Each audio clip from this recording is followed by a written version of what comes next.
दिल्ली की सड़कों पर आज सिर्फ भीड़ नहीं बल्कि गुस्सा भी दिखाई दिया। जंतर मंतर से संसद तक बढ़ते कदम, जगह जगह बैरिकेडिंग, हजारों सुरक्षा कर्मी, पुलिस और प्रदर्शनकारियों के बीच टकराव, बैरिकेड फांदते नेता और युवाओं की बुलंद आवाज। राजधानी आज पूरी तरह हाई अलर्ट पर नजर आई। सवाल सिर्फ एक है, क्या युवाओं की आवाज संसद तक पहुंचेगी या फिर सुरक्षा के घेरे में ही सिमट जाएगी? देखिए हमारी इस खास रिपोर्ट में। नमस्कार, मैं हूं अंशिका मधवाल और आप देख रहे हैं खोज नारद।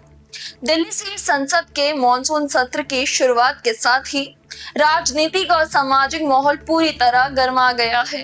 नीट पेपर लीक, भर्ती परीक्षाओं में कथित गड़बड़ियां और बढ़ती बेरोजगारी के खिलाफ कॉकरोच जनता पार्टी यानी सीजेपी के चलो संसद मार्च ने राजधानी की सड़कों पर हलचल मचा दी है। रविवार रात से ही देश भर से छात्र, प्रतियोगी परीक्षाओं के अभ्यर्थी और उनके अभिभावक जंतर मंतर पर जुटने लगे थे। सोमवार सुबह होते होते प्रदर्शन ने बड़ा रूप ले लिया और पूरे इलाके में भारी भीड़ दिखाई देने लगी।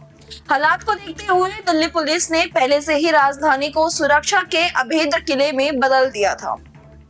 संसद भवन, जंतर मंतर, सेंट्रल विस्टा और आसपास के पूरे इलाके में 3 स्तरीय सुरक्षा घेरा बनाया गया।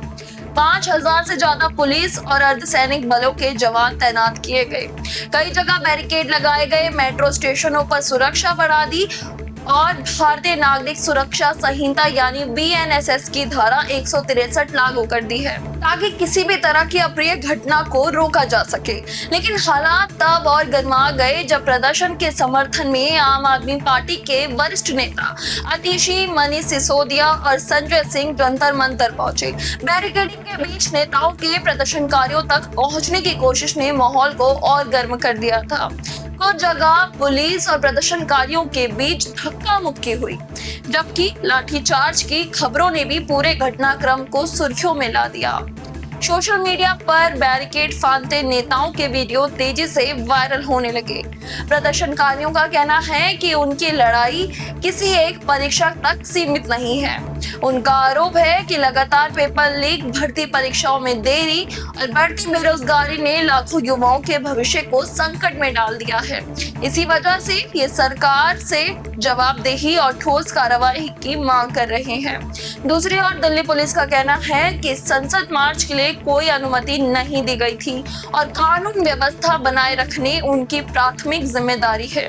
इसी बीच सामाजिक कार्यकर्ता सोनम वांगचुक भी इस आंदोलन का बड़ा चेहरा बने हुए हैं। सफदरजंग अस्पताल में भर्ती वांगचुक ने अस्पताल प्रशासन से संसद मार्च में शामिल होने की अनुमति मांगी है। वहीं उनकी पत्नी गीतांजलि अगमो ने दिल्ली हाईकोर्ट का दरवाजा खटखटाते हुए अस्पताल बदलने की मांग की है। इस पूरे मामले पर देश भर की नजर बनी हुई है। राजधानी दिल्ली में आज से विरोध प्रदर्शन नहीं हुआ बल्कि युवाओं के गुस्से, उम्मीदों और सवालों की गूंज भी सुनाई दी। अब देखना यह होगा कि क्या ये आवाज संसद के भीतर तक पहुंचेगी या फिर आंदोलन और तेज होगा। आने वाले दिनों में सरकार और प्रदर्शनकारियों के बीच क्या रास्ता निकलता है, इस पर पूरे देश की नजर टिकी हुई है। फिलहाल इतना तय है कि दिल्ली के सड़कों पर उठी ये आवाज अब सिर्फ जंतर मंतर तक सीमित नहीं रही। यह आंदोलन अब देश भर के युवाओं की उम्मीदों और उनके भविष्य और जवाबदेही की मांग का प्रतीक बन चुका है। क्या सरकार इन सवालों का जवाब देगी या ये आंदोलन और बड़ा रूप लेगा, इसका फैसला आने वाले दिनों में ही पता चलेगा। इसी के साथ मैं अंशिका मधवाल आपसे विदा लेती हूँ और अधिक खबरों के लिए देखते रहिए खोज नारद। धन्यवाद।